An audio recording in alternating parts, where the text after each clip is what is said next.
selamat siang. Selamat datang di podcast tugas kuliah saya. Saya Ana Ayun Protamilia dari Prodi Manajemen Pendidikan Islam Kampus UIN Maulana Malik Ibrahim Malang. Pada episode kali ini, saya akan membahas terkait sistem manajemen lingkungan di kampus Ma'had UIN Malang. Mulai dari integrasi pembinaan di Ma'had. Nah, kita akan melihat bagaimana seluruh elemen fisik dan kebijakan kampus mendukung terciptanya lingkungan Ma'had UIN Malang. Jadi, tetap bersama saya selama 30 menit ke depan karena kita akan membahas dan menyusuri sistem yang membuat kampus ini bukan hanya tempat belajar, tetapi juga tempat kita tumbuh. Baik, jadi di sini saya bersama narasumber dari Prodi Manajemen Pendidikan Islam yang akan membahas terkait lingkungan Ma'had Sunan Ampel Al-Alim. Nah, di sini saya akan memperkenalkan nih narasumber kita yang sangat keren-keren dan cantik-cantik ini. Mungkin bisa dimulai dari yang paling kanan ya. Perkenalkan, nama saya Emilia Hanafi. Saya dari Prodi Manajemen Pendidikan Islam dari angkatan 2023. Dan perkenalkan, nama saya Anna Nurul Mustafa dari Manajemen Pendidikan Islam angkatan 2023. Dan perkenalkan, nama saya Zahrafi dari Prodi Manajemen Pendidikan Islam angkatan 2023. Saya Muhammad Miftahul Fikri dari Prodi Manajemen Pendidikan Islam tahun 2023. Oke, sekarang kita sudah perkenalan semua. Jadi di sini bisa dilanjut podcast kita terkait lingkungan Ma'had Sunan Ampel Al-Alim. Nah, jadi di sini kita semua kan sudah saling kenal ya, sudah perkenalan antar narasumber.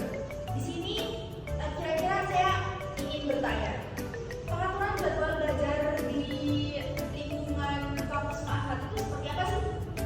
Jadi pengaturan pembelajaran di kampus Ma'had ini, ya teman-teman sekalian, jadwal pembelajaran itu contoh kita dari bangun tidur hingga tidur kembali. Seperti pagi bangun tidur, pertama pembelajaran yang kita ikuti itu seperti mengaji bersama setelah sholat subuh. Ada pun hari ini ditetapkan. Kemudian kuliah reguler seperti biasanya, dan dilanjutkan setelah zuhur mulai jam 2 itu ada kelas PKBBA, yaitu kelas pengembangan bahasa Arab. Itu sudah ditetapkan kelasnya masing-masing. Kemudian sampai setengah 5 ba'da Isya itu ada kegiatan taklim. Adapun taklim aftar, taklim Quran hingga jam mungkin sekitaran jam 8 sampai jam 9 kurang lah, kira-kira seperti itu. Seperti itu, Bang. Jadi seperti itu. Terus terkait ibadahnya gimana? Terkait ibadah di Ma'had Sunan Ampel Al-Alim ini, adapun ibadah ubudiyah dilaksanakan itu 5 waktu, seperti biasanya 5 waktu. Tapi untuk mahasiswa atau mahasiswi Sunan Ampel Al-Alim ini, ibadah ubudiyah itu diwajibkan yang untuk kita sholat di Masar maupun di masjid itu hanya sholat maghrib, isya dan subuh. Adapun sholat zuhur dan asar itu tidak wajib untuk ke masjid. Jadi bisa di kamar masing-masing atau di bangunan masing-masing. Seperti itu. Apakah kegiatan yang seperti itu sudah berjalan efektif gitu? Menurut saya berjalan dengan efektif mungkin ya, karena kenapa kita adakan di Sunan Ampel Al-Alim ini, kenapa kita adakan sholat zuhur dan asar itu tidak wajib di masjid, karena pada jam seperti itu kegiatan kuliah itu aktif. Jadi mungkin takut mengganggu perkuliahan atau bertabrakan dengan mata kuliah, dan jadi bisa diganti dengan sholat di kamar. Bukan meninggalkan sholat, tetap sholat tapi mungkin di bangunan masing-masing. Oke, ternyata cukup baik ya, menurut saya cukup baik karena sudah tertata dari pengaturan jadwal belajar, ibadah, kegiatan-kegiatan selama di lingkungan Ma'had itu seperti apa. Mungkin bagaimana fasilitas kampus Ma'had Sunan Ampel Al-Alim? Terkait Ma'had ya. Jadi kalau kita pertama datang ke sini, itu tuh kita udah disediain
pembuangan akhir gitu. Di tempatnya itu ada di dalam sampah. Nah di situ kita buangnya sampah tuh di situ satu tempat. Nanti kalau udah penuh nanti ada orang yang bersihin gitu. Ada bapak-bapak pakai truk gitu ngambil sampahnya. Jadi seperti itu ya. Terus apakah semua fasilitas yang ada di Mahat itu sudah terpenuhi semua? Dan wifi, terus listriknya juga, maksudnya listriknya nggak mati-matian. Untuk wifi tergantung ya, kadang bisa, kadang nggak bisa sih. Tapi lebih itunya bisa sih, lebih banyaknya bisa connect gitu kalau wifi. Terus kalau air tergantung mapnya. Kalau air ada yang namanya mapnya ini tuh lancar-lancar aja itunya. Tapi ada juga mapnya yang sering macet-macet karena ada sampai ngambek. Iya, mati sampai ngambek mati gambar orang. Tapi kurangnya itu ya, Ya, terkait listrik terkait air di Mahat. Oke, fasilitas mungkin sudah cukup baik. Selanjutnya tuh saya ingin bertanya terkait sistem absensi di Mahat itu seperti apa? Nah, kalau sistem absensi di Mahat itu ada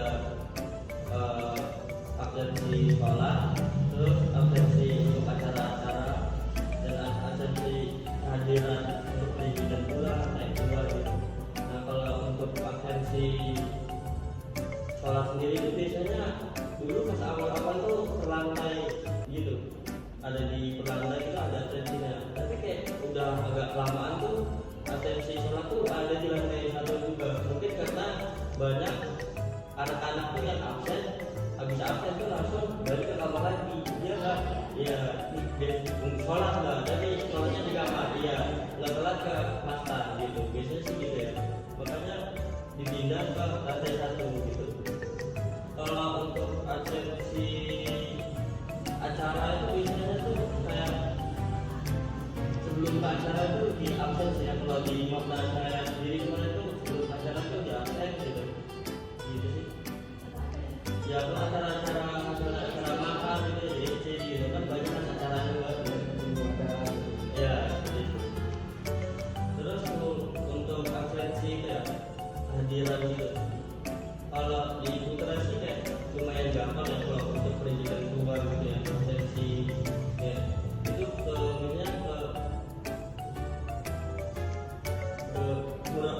pendamping, absensi ke pendamping gitu, habis itu ke murabi gitu. Nah setelah itu kalau untuk cewek itu ada absen kehadiran dalamnya ya? Ada. Gitu. Terus kayak biasanya kan pastinya ada informasi gitu kan. Terus penyampaian informasinya itu dari pihak gurunya itu gimana? Kalau dari pihak guru sih cukup baik ya. Biasanya tuh kayak hamil seminggu, hamil 3 gitu. Biasanya itu udah disampaikan dan setiap hari biasanya tetap dikirim sih untuk itu pengumuman. Misalnya ada acara wadaan di sebuah center gitu. Untuk acara-acara pasti dikirim gitu. Kalau untuk penyampaian informasi di papan pengumuman itu di maknanya itu ada di lantai 1. Pas baru masuk pintu itu sebelah kirinya ada papan pengumumannya seperti itu. Maksudnya banyak banget pengumuman gitu.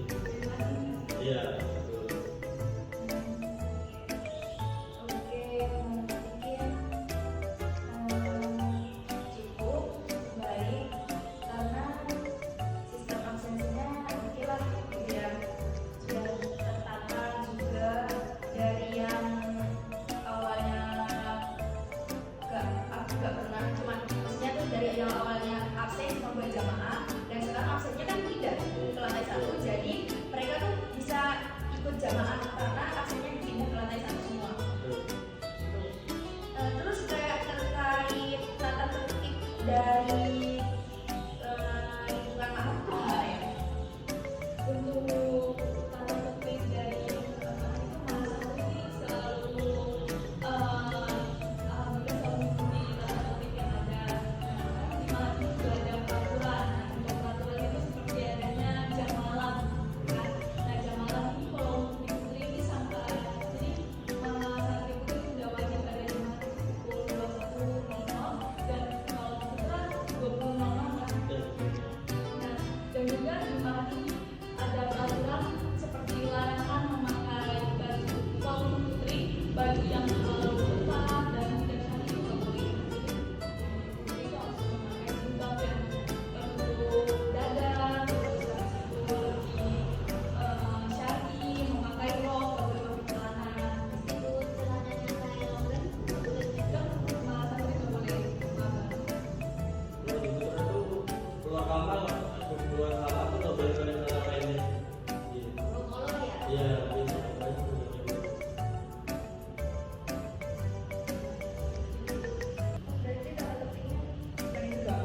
gitu. Kalau misalkan ikut sedang itu kalau ikut berat itu masuk ke dalam hukuman yang itu nggak bermakna itu termasuk berat. Kalau misalkan hukuman ringan itu kayak misalkan nggak sekolah nggak absen atau kayak balik ke makamnya telat.